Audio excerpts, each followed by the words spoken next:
ಬಿಜಾಪುರದಲ್ಲಿ ಒಂದು medical college ಸರ್ಕಾರದಿಂದ ಆಗಬೇಕನ್ನುವಂಥದ್ದು ಇದು ಬಹುದಿನಗಳ ಬೇಡಿಕೆ. ಆದರೆ ಇಲ್ಲಿ 2 ಪ್ರೈವೇಟ್ ಕಾಲೇಜುಗಳು ಬಂದರೂ ಗೌರ್ಮೆಂಟ್ ಮೆಡಿಕಲ್ ಕಾಲೇಜ್ ಆಗಿರಲಿಲ್ಲ. ಸರ್ಕಾರ ಬಗ್ಗದೇ ಇರೋದಕ್ಕ ಬೇರೆ ಬೇರೆ ಅಂದ್ರೆ ಈಗ ಪತ್ರ ಚಳವಳಿ ಮಾಡಿದ್ರಿ, ಸಹಿ ಸಂಗ್ರಹ ಮಾಡಿದ್ರಿ, ರಕ್ತ ಸಹಿ ಸಂಗ್ರಹ ಮಾಡಿದ್ರಿ, ಇವುಗಳನ್ನ ಆಯ್ಕೆ ಮಾಡಕ್ ಕಾರಣ ಏನ್ ಸರ್? ಯಾಕಂತಂದ್ರೆ ಸರ್ಕಾರದ ಗಮನ ಸೆಳೆಬೇಕಾದ್ರೆ ನಾವು ಸುಮ್ಮನೆ ಧರಣಿ ಕುಂತ್ರ ಪ್ರಯೋಜನ ಇಲ್ಲ. ಅದಕ್ಕಾಗಿ ನಾವು ಬೇರೆ ಬೇರೆ ಆಯಾಮಗಳಲ್ಲಿ ಚಳವಳಿಯನ್ನ ಮುಂದುವರಿಸಿಕೊಂಡು ಹೋಗುವಂತ ಒಂದು ವಿಚಾರದಲ್ಲಿ ನಾವು ಮೊಟ್ಟ ಮೊದಲು ಒಂದು ಪ್ರತಿಭಟನೆಯನ್ನ ಮಾಡಿ ಪೊಲೀಸರ ಮುಖಾಂತರ ಹತ್ತಿಕ್ಕುವಂತ ಕೆಲಸವನ್ನ ಇಲ್ಲಿ ನಡೀತಾವ. ಹೀಗಾಗಿ ನಾವು ಸುಮಾರು 14 ದಿನ ನಾವು ಜೈಲಿನಲ್ಲಿ ಇರಬೇಕಾಯ್ತು. ಸರ್, ಈಗ ಕಳೆದ 4 ತಿಂಗಳಿಂದ ಎಲ್ಲಾ ಸಾರ್ವಜನಿಕರು ಸಂಘಟನೆಗಳ ಹೋರಾಟದಿಂದ ಈಗ ಜಯ ಸಿಕ್ಕ ಸರ್. ಅದ್ರ ನಿಮ್ ಪ್ರತಿಕ್ರಿಯೆ ಏನ್ ಸರ್? ನಾವು ಈ ಹೋರಾಟವನ್ನ ಒಂದು ತಾರ್ಕಿಕ ಅಂತ್ಯಕ್ಕೆ ಒಯ್ಯೋ ತನಕ ಬಿಡಬಾರದು ಅನ್ನುವಂತ ನಿರ್ಧಾರವನ್ನು ನಾವು ಎಲ್ಲಾ ಹೋರಾಟದ ಎಲ್ಲಾ ಸಂಗಾತಿಗಳು ಕೂಡ ಮಾಡಿದ್ದೇವೆ. ಆಮೇಲೆ ನಾವು ಜೈಲಿಗೆ ಹೋದ ನಂತರ ಬಂದಂತ ಪ್ರತಿಕ್ರಿಯೆ ಅದು ಅಭೂತಪೂರ್ವ. ವೀಕ್ಷಕರೇ ನಮಸ್ಕಾರ. ಇವತ್ತು ಮುಖ್ಯವಾಗಿ ಒಂದು ಸಂದರ್ಶನ ನಾವು ಮಾಡ್ತಾ ಇದ್ವಿ. ಬಿಜಾಪುರದಲ್ಲಿ ಒಂದು ಮೆಡಿಕಲ್ ಕಾಲೇಜ್ ಐತಿಹಾಸಿಕ ಹೋರಾಟ ಏನು ನಡೀತು ಕಳೆದ 4 ತಿಂಗಳಿಂದ. ಹಾಗೆ ಆ ಹೋರಾಟದ ಭಾಗವಾಗಿರ್ತಕ್ಕಂಥ ಹಿರಿಯ ಹೋರಾಟದ ಜೀವಿ ಕಟ್ಟಾರ ಅಂಬೇಡ್ಕರ್ ವಾದಿ ಆಗಿರ್ತಕ್ಕಂಥ ಅನಿಲ್ ಹೊಸಮನಿ ಸರ್ ನಮ್ಮ ಜೊತೆಗಿದ್ದಾರೆ. ಸರ್, ಸಂದರ್ಶನಕ್ಕೆ ಸ್ವಾಗತ. ನಮಸ್ಕಾರ. ಈ ದಿನ .com ಎಲ್ಲ ವೀಕ್ಷಕರಿಗೆ ಸಿಬ್ಬಂದಿಗೆ ನಮಸ್ಕಾರ. ಮೊದಲನೇ ಪ್ರಶ್ನೆ ಸರ್, ನಿಮಗೆ ಈ ಸರ್ಕಾರಿ ವೈದ್ಯಕೀಯ ಕಾಲೇಜು ಹೋರಾಟ ಪ್ರಾರಂಭಿಸಲು ಕಾರಣ ಏನು ಮತ್ತು ಅದರ ನಿಮ್ಮ ಮೊದಲ ಪ್ರತಿಕ್ರಿಯೆ ಏನು ಸರ್? ಬಿಜಾಪುರದಲ್ಲಿ ಒಂದು ಮೆಡಿಕಲ್ ಕಾಲೇಜ್ ಸರ್ಕಾರದಿಂದ ಆಗಬೇಕನ್ನುವಂಥದ್ದು ಅದು ಬಹುದಿನಗಳ ಬೇಡಿಕೆ. ಹಲವಾರು ದಶಕಗಳಿಂದ ಈ ಬೇಡಿಕೆ ಇತ್ತು. ಆದರೆ ಇಲ್ಲಿ 2 ಪ್ರೈವೇಟ್ ಕಾಲೇಜುಗಳು ಬಂದರೂ ಗೌರ್ಮೆಂಟ್ ಮೆಡಿಕಲ್ ಕಾಲೇಜ್ ಆಗಿರಲಿಲ್ಲ. ಏನು ಕಳೆದ 3 ತಿಂಗಳ ಹಿಂದೆ ಏನು ವಿಧಾನಸಭೆ ಅಧಿವೇಶನದಲ್ಲಿ ನಮ್ಮ ಬಿಜಾಪುರ ನಗರ ಶಾಸಕರಾಗಿರ್ತಕ್ಕಂಥ ಬಸನಗೌಡ ಪಾಟೀಲ್ ಯತ್ನಾಳ್ ಅವರು ಒಂದು ಪ್ರಶ್ನೆಯನ್ನ ಎತ್ತಿದ್ರು.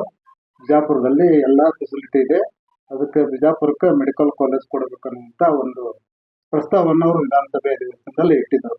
ಆಗ ವೈದ್ಯಕೀಯ ಶಿಕ್ಷಣ ಸಚಿವರಾಗಿರ್ತಕ್ಕಂಥ ಶರಣ ಪ್ರಕಾಶ್ ಪಾಟೀಲ್ ಅವರು ಉತ್ತರ ಹೇಳ್ತಾ ಅವರಿಗೆ ಬಿಜಾಪುರದಲ್ಲಿ PPP ಮಾದರಿಯ ಮೆಡಿಕಲ್ ಕಾಲೇಜನ್ನು ನಾವು ಕೊಡ್ತಾ ಇದ್ದೀವಿ ಅನ್ನುವಂಥ ಮಾತನ್ನು ಹೇಳಿದಾಗ ಅದನ್ನ ನಗರ ಶಾಸಕರು ಸ್ವಾಗತಿಸ್ತಾ ತಾವು ಕೂಡ ಅದರಲ್ಲಿ 500 ಕೋಟಿ ರೂಪಾಯಿ ನಾವು ಬಂಡವಾಳ ಹೂಡೋದಕ್ಕೆ ಸಿದ್ಧ ಇದ್ದೀವಿ ಅಂತ ಅನ್ನುವಂಥ ಮಾತನ್ನ ಅವರು ಸದನದಲ್ಲಿ ಹೇಳಿದರು. ಆಗ ಇದು ಪಕ್ಕಾ ಪ್ರೈವೇಟ್ನವ್ರಿಗೆ ಹೋಗ್ತದೆ ಅನ್ನುವಂಥ ಒಂದು ಇದರಿಂದ ನಾವು ಕೆಲವು ಸಮಾನ ಮನಸ್ಸಿಗೆಳೆಯರು ಸೇರ್ಕೊಂಡು ಒಂದು ಸಭೆಯನ್ನ ಆಗಸ್ಟ್ 25ರಂದು ಮಾಡಿದ್ವಿ. ಆಗ ಕೆಲವೇ ಜನ ಒಂದು 15-20 ಜನ ಸೇರಿ ಒಂದು ಮೀಟಿಂಗ್ ಮಾಡ್ಕೊಂಡಿವಿ. ಆಗ ಒಂದೇನು ಅಭಿಪ್ರಾಯ ಬಂತು, ಸುಮಾರಾಗಿ ಬಿಜಾಪುರ ಜಿಲ್ಲೆಯ ಎಲ್ಲಾ ಸಂಘಟನೆಗಳನ್ನ ಚಳವಳಿಗಳನ್ನ ಒಳಗೊಂಡು ಒಂದು ಹೋರಾಟವನ್ನ ರೂಪಿಸ್ಬೇಕನ್ನುವಂತ ಒಂದು ಅಭಿಪ್ರಾಯ ಬಂತು. ಮುಂದೆ ನಾವು ಒಂದು 3 ದಿವಸದಲ್ಲಿ ಮತ್ತೆ ಒಂದು ಮೀಟಿಂಗ್ ಅನ್ನು ಮಾಡಿ ಅಂದ್ರೆ ಅದರಲ್ಲಿ ಕೆಲವು ವಿಸ್ತೃತ ಮೀಟಿಂಗ್ ಮಾಡಿ ಬೇರೆ ಬೇರೆ ಸಂಘಟನೆಗಳು, ಕೆಲವು ದಲಿತ ಸಂಘರ್ಷ ಸಮಿತಿ ಗೆಳೆಯರು, ಆಮೇಲೆ ಕರ್ನಾಟಕ ರಕ್ಷಣಾ ವೇದಿಕೆ ಗೆಳೆಯರು, CPI, CPM, ಎಡಪಕ್ಷೀಯ ಕೆಲವು ಗೆಳೆಯರು, ಆಮ್ ಆದ್ಮಿ ಪಕ್ಷದ ಗೆಳೆಯರು ಎಲ್ಲ ಸೇರಿದಾಗ ಒಂದು ತೀರ್ಮಾನ ನಾವು ಮಾಡಿ ಜಿಲ್ಲಾಧಿಕಾರಿಗಳಿಗೆ ನಾವು ಒಂದು ಮನವಿ ಪತ್ರವನ್ನು ಸಲ್ಲಿಸಿದ್ವಿ. ಮನವಿ ಪತ್ರ ಸಲ್ಲಿಸಿದ ನಂತರ ನಮ್ದು ಅವತ್ತೇ ನಾವು ಒಂದು ಹೋರಾಟದ ಒಂದು ಸಮಿತಿಯನ್ನ ನೇಮಕ ಮಾಡ್ಕೊಂಡಿವಿ, ರಚನೆ ಮಾಡಿಕೊಂಡು ಆ ರಚನೆಯ ನಂತರ ಕೆಲವು ನಮ್ಮ ಹೋರಾಟದ ಒಡನಾಡಿಗಳು, ಸಮಿತಿಯ ಸದಸ್ಯರು ಇದ್ದಂಕ ಒಂದು 6 ಜನ ಹೋಗಿ ಗುಲ್ಬರ್ಗಾದಲ್ಲಿ ಶರಣ ಪ್ರಕಾಶ್ ಪಾಟೀಲ್ ಅವ್ರನ್ನ ಭೇಟಿ ಮಾಡಿ ಬಂದರು. ಅವಾಗ ಶರಣ ಪ್ರಕಾಶ್ ಪಾಟೀಲ್ ಅವರು ಏನು ಉತ್ತರ ಹೇಳಿದ್ರಂತಂದ್ರ, ಇದು ಹಿಂದಿನ ಸರ್ಕಾರದಲ್ಲಿ ಆಗಿರ್ತಕ್ಕಂಥ ಇದು ನಾವು ನಿರ್ಧಾರ, ಅದಕ್ಕೆ ನಾವು ಮಾಡ್ತಾ ಇಲ್ಲ, ಅದು ಹಿಂದಿನ ಸರ್ಕಾರದಲ್ಲಿ ನಿರ್ಧಾರ ಆಗಿದೆ ಅಂತ ಅವರು ಹೇಳಿ ಕಳಿಸಿದ್ರು. ನಂತರ ಸೆಪ್ಟೆಂಬರ್ 6ರಂದು ಸನ್ಮಾನ್ಯ ಮುಖ್ಯಮಂತ್ರಿಗಳು ಸಿದ್ದರಾಮಯ್ಯ ಅವರು ಕೃಷ್ಣಾ ನದಿಗೆ ಬಾಗಿನ ಅರ್ಪಿಸೋದಕ್ಕೆ ಆಲ್ಮಟ್ಟಿಯ ಅಣೆಕಟ್ಟಿಗೆ ಬಂದಂತ ಸಮಯದಲ್ಲಿ ಕೂಡ ನಮ್ಮ ಹೋರಾಟ ಸಮಿತಿಯ ಸದಸ್ಯರು ಹೋಗಿ ಒಂದು ಮನವಿಯನ್ನ ಕೊಟ್ಟರು.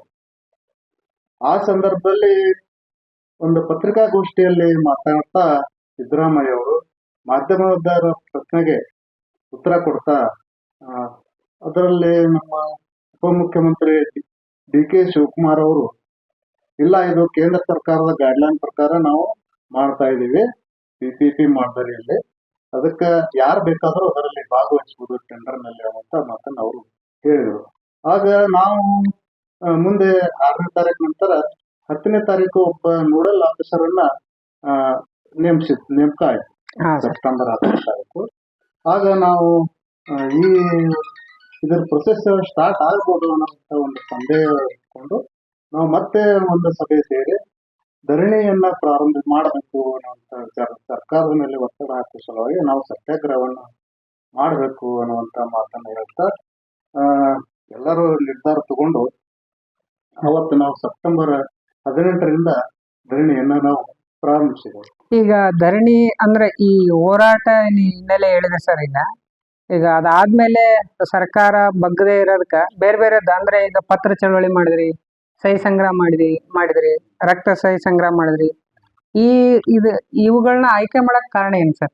ನಾವು ಸರ್ಕಾರದ ಮೇಲೆ ಒತ್ತಡ ಹಾಕೋದಕ್ಕೆ ಹಲವಾರು ಕಾರ್ಯಕ್ರಮಗಳನ್ನು ನಾವು ಹಾಕೊಂಡಿವಿ. ಯಾಕಂತಂದ್ರೆ ಸರ್ಕಾರದ ಗಮನ ಸೆಳಿಬೇಕಾದ್ರೆ ನಾವು ಸುಮ್ಮನೆ ಧರಣಿ ಕುಂತ್ರ ಪ್ರಯೋಜನ ಇಲ್ಲ. ಅದಕ್ಕಾಗಿ ನಾವು ಬೇರೆ ಬೇರೆ ಆಯಾಮಗಳಲ್ಲಿ ಚಳವಳಿಯನ್ನ ಮುಂದುವರಿಸಿಕೊಂಡು ಹೋಗುವಂತ ಒಂದು ವಿಚಾರದಲ್ಲಿ ನಾವು ಮೊಟ್ಟ ಮೊದಲು ಒಂದು ಪ್ರತಿಭಟನೆಯನ್ನ ಮಾಡಿದ್ವಿ. ಪ್ರತಿಭಟನೆ ದೊಡ್ಡ ಬೃಹತ್ ಪ್ರಮಾಣದ ಒಂದು 2,000-3,000 ಜನ ಸೇರಿ ಒಂದು ಪ್ರತಿಭಟನೆ ಮಾಡಿದ್ವಿ ನಗರದಲ್ಲಿ. ಆಮೇಲೆ ನಂತರ ಅದು ಏನು ಸ್ಟಾರ್ಟ್ ಆಯ್ತಪ್ಪ ಅಂತಂದ್ರ ಈ ಪತ್ರ ಸುಮಾರು ಒಂದು 50,000 ಪತ್ರಗಳನ್ನ ನಾವು ಬೇರೆ ಬೇರೆ ಹಳ್ಳಿಗಳ ಮುಖಾಂತರ ಜನ ನಾವೇ ಸ್ವಯಂ ಪ್ರೇರಿತರಾಗಿ ಪತ್ರ ಚಳವಳಿಯಲ್ಲಿ ಭಾಗವಹಿಸಿದೆ. ಮುಖ್ಯಮಂತ್ರಿಗಳಿಗೆ ನೇರವಾಗಿ ಬಿಜಾಪುರದಲ್ಲಿ ಮೆಡಿಕಲ್ ಕಾಲೇಜನ್ನು ಪ್ರಾರಂಭ ಮಾಡಬೇಕು ಅನ್ನುವಂಥ ಒತ್ತಾಯವನ್ನ ಆ ಪತ್ರಗಳ ಮೂಲಕ ಮಾಡಲಾಯಿತು. ಆಮೇಲೆ ನಾವು ಒಂದು ಪಂಜಿನ ಮೆರವಣಿಗೆ ಮಾಡಿದ್ವಿ. ಆಮೇಲೆ ರಂಗೋಲಿ ಚಳವಳಿ, ನಮ್ಮ ಹೆಣ್ಮಕ್ಳು ಪ್ರತಿಯೊಂದು ಹಳ್ಳಿ ಗ್ರಾಮ ಪಂಚಾಯತಿಗಳ ಎದುರಿಗೆ ತಾಲೂಕಾ ಪ್ಲೇಸ್ನಲ್ಲಿ ಜಿಲ್ಲಾ ಮಟ್ಟದಲ್ಲಿ ಬಿಜಾಪುರ ನಗರದ ಎಲ್ಲಾ ಸರ್ಕಲ್ಗಳಲ್ಲಿ ರಂಗೋಲಿಯನ್ನು, ಸುಂದರವಾದಂತಹ ರಂಗೋಲಿಯನ್ನು ಬಿಡಿಸುವ ಮುಖಾಂತರ ಸರ್ಕಾರದ ಗಮನ ಸೆಳೆಯಲು ಪ್ರಯತ್ನ ಮಾಡಿದ್ವಿ. ಆಮೇಲೆ ರಕ್ತದಿಂದ ಸಹಿ ಮಾಡಿ, ಆ ರಕ್ತದಿಂದ ಸಹಿ ಮಾಡಿದ ಮನವಿಯನ್ನ ನಾವು ಕೂಡ ಮುಖ್ಯಮಂತ್ರಿಗಳೇ ಜಿಲ್ಲಾಧಿಕಾರಿಗಳ ಮುಖಾಂತರ ಕಳಿಸಿದ್ವಿ. ಈಗ ಈ ಮೆಡಿಕಲ್ ಕಾಲೇಜ್ ಹೋರಾಟ ಸಾರ್ವಜನಿಕರಲ್ಲಿ ಹೆಂಗ್ ಜಾಗೃತಿ ಮಾಡಿದ್ರಿ ಸರ್? ಈಗ ಮೊದಲು ನಾವು ಧರಣಿಯನ್ನ ಪ್ರಾರಂಭ ಮಾಡಿದಾಗ ಆ ಸಂದರ್ಭದಲ್ಲಿ ಸುಮಾರು ಒಂದು 8 ದಿವಸ 10 ದಿವಸ ಆದ ನಂತರ ನಮ್ಮ ಜಿಲ್ಲೆ ಇನ್ನೊಬ್ಬ ಸಚಿವರಾಗಿರ್ತಕ್ಕಂಥ ಶಿವಾನಂದ ಪಾಟೀಲ್ರು ನಮ್ಮ ಧರಣಿ ಸ್ಥಳಕ್ಕೆ ಭೇಟಿ ನೀಡಿ ತಾವು ಆರೋಗ್ಯ ಸಚಿವರಿದ್ದಾಗ ಅಲ್ಲಿ ಏನು ಕೆಲಸ ಮಾಡಿದ್ರು, ಬಿಜಾಪುರ ಗೌರ್ಮೆಂಟ್ ಹಾಸ್ಪಿಟಲ್ ಪರವಾಗಿ ಮಾಡಿರ್ತಕ್ಕಂಥ ಕೆಲಸಗಳನ್ನ ವಿವರಿಸಿ ಇಲ್ಲಿ ನಮ್ಮಲ್ಲಿ ಗೌರ್ಮೆಂಟ್ ಮೆಡಿಕಲ್ ಕಾಲೇಜ್ ಮಾಡೋದಕ್ಕೆ ಎಲ್ಲಾ ಸೌಲಭ್ಯಗಳಿದ್ದಾವೆ, ಈ ಹೋರಾಟವನ್ನು ನಾನು ಕೂಡ ಬೆಂಬಲಿಸ್ತೀನಿ, ಮುಖ್ಯಮಂತ್ರಿಗಳ ಗಮನಕ್ಕೆ ತರ್ತೇನೆ ಅನ್ನುವಂತ ಭರವಸೆಯನ್ನ ಕೊಟ್ಟು ಹೋದರು. ಅದರ ನಂತರ ನಮಗೆ ಬೆನ್ನೆಲುಬಾಗಿ ನಿಂತರು. ಹೀಗಾಗಿ ನಮ್ಮ ಸಂಘಟನೆಗೆ ವ್ಯಾಪಕವಾದಂತ ಜನಬೆಂಬಲ ಸಿಕ್ಕಿದಂತೂ ನಿಜ. ಈಗ ಇಷ್ಟು ಹೋರಾಟ ಯಾವುದೇ ನಿಮ್ಮ ವೈಯಕ್ತಿಕ ಅಂದ್ರೆ ಯಾರ್ಯಾರು ಹೋರಾಟಗಾರ ಬಂಧನ ಆದ್ರು ಅದು ಯಾರು ಕೂಡ ಹೋರಾಟಗಾರರು ತಮ್ಮ ವೈಯಕ್ತಿಕ ಬಂಧನ ಆಗಿಲ್ಲ ಸರ್. ಅದೊಂದು ಮೆಡಿಕಲ್ ಕಾಲೇಜ್ ಸರ್ಕಾರದ ಆಗ್ಬೇಕು, ಪಬ್ಲಿಕ್ ಪ್ರೈವೇಟ್ ಮೆಡಿಕಲ್ ಕಾಲೇಜ್ ಆಗ್ಬಿಡ್ದು ಅಂತ ಹೋರಾಟ ಮಾಡಿದಾರನ್ನ ಜೈಲಿಗೆ ಹಾಕಿದ್ರು. ಆ ಪರಿಸ್ಥಿತಿ ಯಾಕೆ ಬಂದ್ ಸರ್? ಮತ್ತೆ ಅದರದ ನಿಮ್ಮ ಅನುಭವ ಏನು? ನಾವು 100 ದಿನಗಳ ಧರಣಿಗೆ 100 ದಿನಗಳ ತುಂಬುವಂತ ಸಂದರ್ಭದಲ್ಲಿ ನಾವು ಡಿಸೆಂಬರ್ 26ನೇ ತಾರೀಕು ನಾವು ಒಂದು ಎಲ್ಲಾ ಜಿಲ್ಲೆಯ ಜನಪ್ರತಿನಿಧಿಗಳ ಮನೆಗಳ ಮುಂದೆ ಧರಣಿ ನಡೆಸಬೇಕು, ಅವರಿಗೆ ಮನವಿ ಕೊಡಬೇಕು ಅನ್ನುವಂತ ಒಂದು ನಿರ್ಧಾರ ನಮ್ಮ ವರ್ಕಿಂಗ್ ಕಮಿಟಿಯಲ್ಲಿ ತಗೊಂಡೇವೆ. ಅವಾಗ ಮೊದಲು ನಾವು ಜಿಲ್ಲಾ ಉಸ್ತುವಾರಿ ಸಚಿವರ ಮನೆ ಮುಂದೆ 1ನೇ ತಾರೀಕು ಮತ್ತು 2ನೇ ತಾರೀಕು ಶಿವಾನಂದ ಪಾಟೀಲ್ರ ಮನೆ ಮುಂದೆ, 3ನೇ ತಾರೀಕು ನಾವು ಯತ್ನಾಳ್ ಅವರ ಮನೆ ಮುಂದೆ, ಹೀಗೆ ಒಂದೊಂದು ದಿನ ಒಬ್ಬೊಬ್ಬರ ಮನೆ ಮುಂದೆ ಧರಣಿ ನಡೆಸಿ ಅವರಿಗೆ ನಮ್ಮ ಬೇಡಿಕೆಯನ್ನ ಮನವಿ ಕೊಡಬೇಕು ಅನ್ನುವಂತ ಒಂದು ನಿರ್ಧಾರ ನಾವು ಆಗಲೇ ಮಾಡಿದ್ದೀವಿ. ಆದ್ರೆ ಬಿಜಾಪುರ ಜಿಲ್ಲೆಗೆ ಮುಖ್ಯಮಂತ್ರಿಗಳು 9ನೇ ತಾರೀಕಿಗೆ ಬರ್ತಾರ ಅನ್ನುವಂತ ಹಿನ್ನೆಲೆಯಲ್ಲಿ ನಾವು ಜನವರಿ 1ನೇ ತಾರೀಕು ಎಂ.ಬಿ. ಪಾಟೀಲ್ ಮನೆ ಎದುರು ಹೋಗಿ ಅಲ್ಲೇ ನಾವು ಧರಣಿ ಕುಂತು ಮನವಿಯನ್ನು ಕೊಡ್ಬೇಕಂತ ನಾವು ವಿಚಾರ ಮಾಡಿದಾಗ ನಾವು ಇನ್ನ ಎಂ.ಬಿ. ಪಾಟೀಲ್ ಮನೆ ಕಡೆ ಹೋಗಿಲ್ಲ. ನಾವು ಮುಗಳಕೋಡ ಮಠದ ಹತ್ರ ನಾವೆಲ್ಲ ಸೇರಿದ್ವಿ 100 ಜನ. ಸೇರಿದಾಗ ಅಲ್ಲಿ ಪೊಲೀಸರು ಬಂದು ನಮ್ಮನ್ನು ತಡೆದಾಗ ಒಬ್ಬರು ಸ್ವಾಮೀಜಿ ಇದ್ದರು ನಮ್ಮ ಜೊತೆ. ಆ ಸ್ವಾಮೀಜಿಗಳಿಗೆ ಅವರು ನೂಕಾಟ ಮಾಡಿದ್ರು, ಮತ್ತೆ ಅವರು ಕಾಲರ್ ಅನ್ನ ಹಿಡಿದ್ರು. ಅವರು ಕಾಲರ್ ಹಿಡಿದಾಗ ಸ್ವಾಮೀಜಿ ಅವರು ಸಹಜವಾಗಿ ಒಬ್ಬ PS ಅವರೆಲ್ಲರೂ ಎಲ್ಲಾ ಪೊಲೀಸರು ಅವತ್ತ ಯೂನಿಫಾರ್ಮ್ ನಲ್ಲಿ ಇರ್ಲಿಲ್ಲ. ಹೀಗಾಗಿ ಸ್ವಾಮೀಜಿ ಎಲ್ಲ ಬಿನ್ ಡ್ರೆಸ್ ನಲ್ಲಿ ಇದ್ರು. ಹಿಂಗಾಗಿ ಅವ್ರು ನಮ್ಮ ಜೊತೆಗಿದ್ದಂತ ಸ್ವಾಮೀಜಿ ಅವ್ರು ನಮಗೆ ಬೆಂಬಲ ಕೊಡಾಕ್ ಬಂದಿದ್ದವ್ರು. ಸ್ವಾಮೀಜಿ ನಮ್ಮ ಸಂಗನ್ ಬಸವ ಸ್ವಾಮೀಜಿ ಅಂತ ಹೇಳಿ ಅವ್ರು ಇಲ್ಲಿ ಬಾಗೇವಾಡಿ ಹತ್ರ ಹುಣಸಾಳ ಮಠದ ಒಬ್ಬರು ಸ್ವಾಮೀಜಿ ಅವರು. ಅವರು ನಮ್ಮ ಹೋರಾಟಕ್ಕೆ ಬೆಂಬಲವಾಗಿ ಬಂದಿದ್ರು. ಬಂದಾಗ ಈ ತರ ಒಂದು ಘಟನೆ ಆಗಿ ಪೊಲೀಸರು ನಮ್ಮ ಮೇಲೆ ಕೊಲೆ ಪ್ರಯತ್ನ, ಅಕ್ರಮ ಕೂಟ, ಕೊಲೆ ಬೆದರಿಕೆ, ಜೀವ ಬೆದರಿಕೆ ಇಂಥ ಕೇಸ್ಗಳನ್ನು ಹಾಕಿ ನಮ್ಮನ್ನ ಜೈಲಿಗೆ ಅಟ್ಟುವಂತ ಒಂದು ಪ್ರಯತ್ನ ಮಾಡಿದರು. ಅಲ್ಲದೆ ಅವತ್ತೇ ಅವರು ನಮ್ಮ ಹೋರಾಟ ಟೆಂಟನ್ನು ಮಧ್ಯರಾತ್ರಿಯಲ್ಲಿ ಬಂದು ಸುಮಾರು 200 ಜನ ಪೊಲೀಸರು ಬಂದು ಟೆಂಟನ್ನ ಕಿತ್ತಿ ಹಾಕಿದರು. ಹೀಗಾಗಿ ಹೋರಾಟವನ್ನ ಪೊಲೀಸರ ಮುಖಾಂತರ ಹತ್ತಿಕ್ಕುವಂತ ಕೆಲಸವನ್ನ ಇಲ್ಲಿ ನಡೀತಾವ. ಹೀಗಾಗಿ ನಾವು ಸುಮಾರು 14 ದಿನ ನಾವು ಜೈಲಿನಲ್ಲಿ ಇರ್ಬೇಕಾಯ್ತು. ಮತ್ತ ಆ ಜೈಲಿನ ಅನುಭವ ಹೆಂಗಿತ್ತು ಸರ್? 14 ದಿನ ಜೈಲಲ್ಲಿ ಕಳೆದ್ರಿ, ನಿಮ್ಮ ಅನುಭವ ಏನು? ಜೈಲಿನಲ್ಲಿ ನಮಗೆ ತುಂಬಾ ಗೌರವಯುತವಾಗಿ ನಡೆಸ್ಕೊಂಡು ಜೈಲು ಸಿಬ್ಬಂದಿ ಮತ್ತು ಅಲ್ಲಿರುವಂತ ಏನು ಶಿಕ್ಷಾ ಬಂದಿಗಳು, ಯಾರು ಸಜಾ ಅನುಭವಿಸ್ತಿರುವಂತ ಕೈದಿಗಳು, ವಿಚಾರಣಾಧೀನ ಕೈದಿಗಳು ಎಲ್ಲರೂ ಕೂಡ ನಮ್ಮನ್ನ ಬಹಳ ಗೌರವಯುತವಾಗಿ ನೋಡ್ಕೊಂಡ್ರು. ನಾವು ಬರುವ ವಿಷಯ ಮುಂಚೆನೆ ಅಲ್ಲಿ ಜೈಲಿನಲ್ಲಿ ಗೊತ್ತಾಗಿತ್ತು. ಹೀಗಾಗಿ ನಾವು ಅಲ್ಲಿ ಒಳಗೆ ಪ್ರವೇಶ ಮಾಡಿದ ತಕ್ಷಣ ಹೋರಾಟಗಾರರು ಬಂದ್ರು ಅಂತ ಅವರೆಲ್ಲ ಒಂಥರ ಖುಷಿ ಪಟ್ಟು ನಮ್ಮನ್ನ ಬಹಳ ಅಭಿಮಾನ ಪೂರ್ವಕವಾಗಿ ಅಲ್ಲಿ ಒಳಗೆ ನಾವು ಕೂಡ ನಮ್ಮನ್ನು ಸ್ವಾಗತ ಮಾಡ್ಕೊಂಡ್ರು. ನಾವು ಅಲ್ಲಿ ಇರೋ ತನಕನೂ ಕೂಡ ನಮಗೆ ಜೈಲು ಸಿಬ್ಬಂದಿ ಬಹಳ ತುಂಬಾ ಗೌರವದಿಂದ ನಡ್ಕೊಂಡು ನಿಮ್ಗೆ ಹೇಳ್ಬೇಕಂದ್ರೆ ದಿವಸ ನಮ್ಗೆ 100 ಜನ ಬಂದು ಅಲ್ಲಿ ಭೇಟಿ ಮಾಡ್ತಿದ್ರು. ಅವ್ರೆಲ್ಲರಿಗೂ ಕೂಡ ಭೇಟಿಗೆ ಅವಕಾಶವನ್ನು ಕೊಟ್ಟರು ನಮ್ಮ ಜೈಲು ಸಿಬ್ಬಂದಿ. ಆಮೇಲೆ ಸೂಪರಿಂಟೆಂಡೆಂಟ್ ಆಫ್ ಪ್ರಿಸನ್ ಅವರು ತುಂಬಾ ಸಹಕಾರ ಮಾಡಿಕೊಟ್ರು. ಸರ್, ಈಗ ಕಳೆದ 4 ತಿಂಗಳಿಂದ ಎಲ್ಲಾ ಸಾರ್ವಜನಿಕರು ಸಂಘಟನೆಗಳ ಹೋರಾಟದಿಂದ ಈಗ ಜಯ ಸಿಕ್ಕ ಸರ್, ಅದ್ರ ನಿಮ್ ಪ್ರತಿಕ್ರಿಯೆ ಏನ್ ಸರ್? ಈ ಹೋರಾಟ ಜಯ ಸಿಕ್ಕದ್ದು ನಮ್ದು ಒಂದು ಯಶಸ್ಸಿನ ಮೆಟ್ಲು ಅಂತ ಹೇಳ್ಬೇಕು. ಯಾಕಂದ್ರೆ ನಾವು ಈ ಹೋರಾಟವನ್ನ ಒಂದು ತಾರ್ಕಿಕ ಅಂತ್ಯಕ್ಕೆ ಒಯ್ಯೋ ತನಕ ಬಿಡಬಾರದು ಅನ್ನುವಂತ ನಿರ್ಧಾರವನ್ನು ನಾವು ಎಲ್ಲಾ ಹೋರಾಟದ ಎಲ್ಲಾ ಸಂಗಾತಿಗಳು ಕೂಡ ಮಾಡಿದ್ದೇವೆ.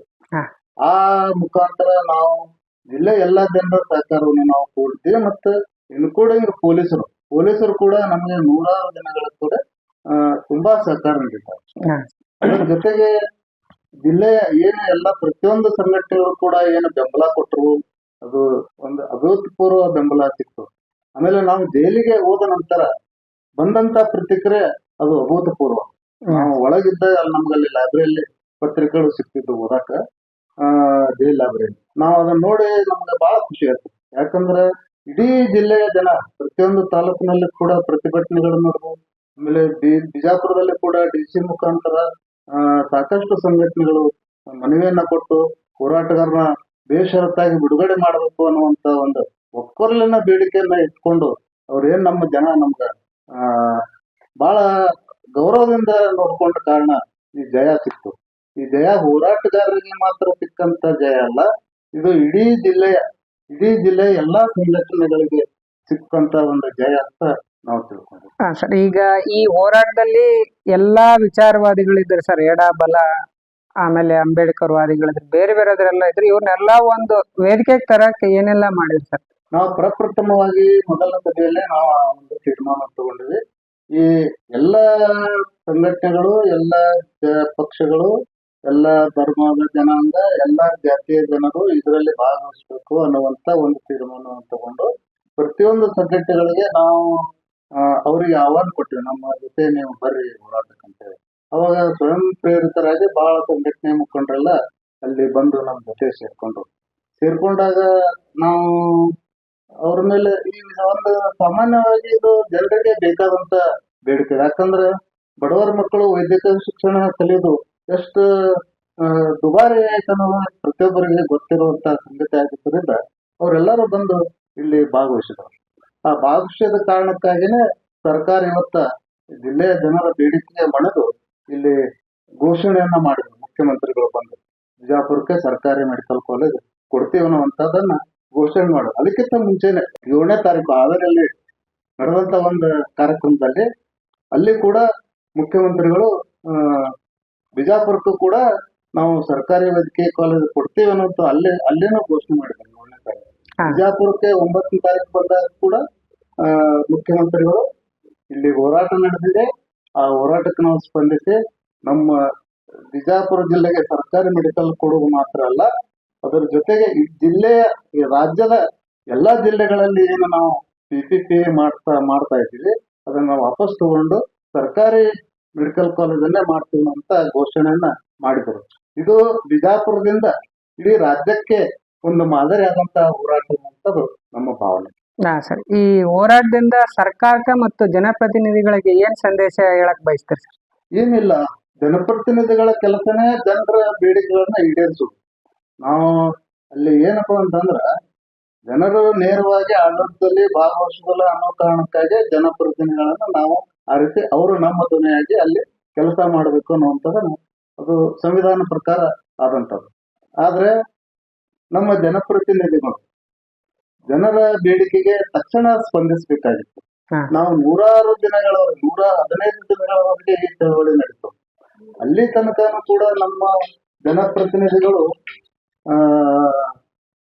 ಜನರ ಬೇಡಿಕೆಗೆ ಸುಮಾರಾಗಿ ಸ್ಪಂದಿಸಿದ್ರು ಸಹಿತ ಅವರು ಸೀರಿಯಸ್ ಆಗಿ ಅದನ್ನ ತಗೊಳ್ಳಿಲ್ಲ. ಹಿಂಗಾಗಿ ಇಷ್ಟು ದಿನಗಳವರೆಗೆ ಆ ಹೋರಾಟ ನಡೀತು. ಜನಪ್ರತಿನಿಧಿಗಳಿಗೆ ನಮ್ದು ಏನಪ್ಪಾ ಡಿಮಾಂಡ್ ಅಂತಂದ್ರೆ ನಮ್ಮ ಜಿಲ್ಲೆ ಎಲ್ಲಾ ಶಾಸಕರು ಮತ್ತು ಇಬ್ಬರು ಮಂತ್ರಿಗಳು ಕೂಡ ಮುಂದಿನ ಬಜೆಟ್ ನಲ್ಲಿ ನಾಳೆ ಏನು ಮಾರ್ಚ್ ತಿಂಗಳಲ್ಲಿ ಸಿದ್ದರಾಮಯ್ಯನವರು ಬಜೆಟ್ ಅನ್ನ ಮಂಡಿಸ್ತಾರೆ. ಆ ಬಜೆಟ್ ನಲ್ಲಿ ಬಿಜಾಪುರ ಜಿಲ್ಲೆಯ ಮೆಡಿಕಲ್ ಕಾಲೇಜ್ ಘೋಷಣೆ ಆಗಬೇಕು ಮತ್ತು ಅದಕ್ಕೆ ಅಗತ್ಯ ಅನುದಾನವನ್ನ ಘೋಷಿಸಬೇಕು. ಅದು ನಮ್ದು ಆಗ್ರಹ ಇದೆ ನಮ್ಮ ಜಿಲ್ಲೆಯ ಎಲ್ಲಾ ಶಾಸಕರಿಗೆ, ಇಬ್ಬರು ಮಂತ್ರಿಗಳಿಗೆ. ಅದನ್ನ ಅವರು ಮಾಡ್ತಾರೆ ಅನ್ನುವಂತ ಒಂದು ವಿಶ್ವಾಸ ಕೂಡ ನಮ್ಮಲ್ಲಿ.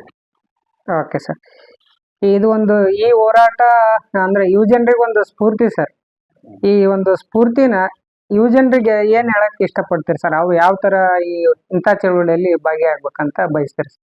ಬಹುತೇಕವಾಗಿ ನಾವು ಹೋರಾಟ ಪ್ರಾರಂಭ ಮಾಡಿದಂತ ಸಂದರ್ಭದಲ್ಲಿ ಬಹಳ ಜನರ ಅಭಿಪ್ರಾಯ ಏನಿತ್ತಪ್ಪ ಅಂತಂದ್ರೆ ಇದು ಆಗೋದಿಲ್ಲ, ನೀವು ಸುಮ್ಮನೆ ಗೋಡೆ ಗುದ್ದೆ ಮೈ ಉಸ್ಕೊಳಕತ್ತೀರಿ ಅನ್ನುವಂತ ಮಾತನ್ನ ಬಹಳ ಜನ ನಮಗೆ ಹೇಳಿದ್ರು. ಯಾವುದೇ ಕಾಲಕ್ಕೂ ನಿಮ್ಮ ಬೇಡಿಕೆ ಈಡೇರುವುದಿಲ್ಲ ಅನ್ನುವಂತ ಅಭಿಪ್ರಾಯ ಸಾರ್ವಜನಿಕರಲ್ಲಿ ಇತ್ತು.